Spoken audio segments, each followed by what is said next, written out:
સહજાનંદ સ્વામીએ કહ્યું કે ગુરુ મહારાજ તમે મને બે વરદાન આપો ને કેતા ઉદ્ધવ સંપ્રદાયના આશ્રિતને અન્ન વસ્ત્રનો દુઃખ હોય ને તો એ મને આવે કે એના ભાગ્યની અંદર ઘરો ઘર ભીખ માંગીને ખાવાનું લખેલું હોય તો એ રામપાત્ર અમારા ભાગમાં આવે પણ આ ઉદ્ધવ સંપ્રદાય કહેતા સ્વામિનારાયણ સંપ્રદાયનો આશ્રિત અન્ન વસ્ત્રને આબરૂ એ કરીને સુખી થાય.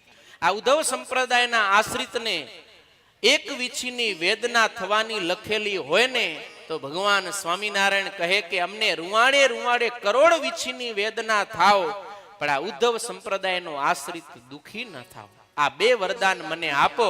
ત્યારે ગુરુ રામાનંદ સ્વામી રાજી થઈને એ બે વરદાન આપ્યા. માટે ઇતિહાસ સાક્ષી પૂરે કે ઉદ્ધવ સંપ્રદાયનો જે સાચો આશ્રિત થાય એ અન્ન વસ્ત્રને આબરૂએ કરીને ક્યારે દુખી ન હોય ને ન હોય. કારણ કે ભગવાન સ્વામિનારાયણે ગુરુ પાસે માંગી લીધો છે.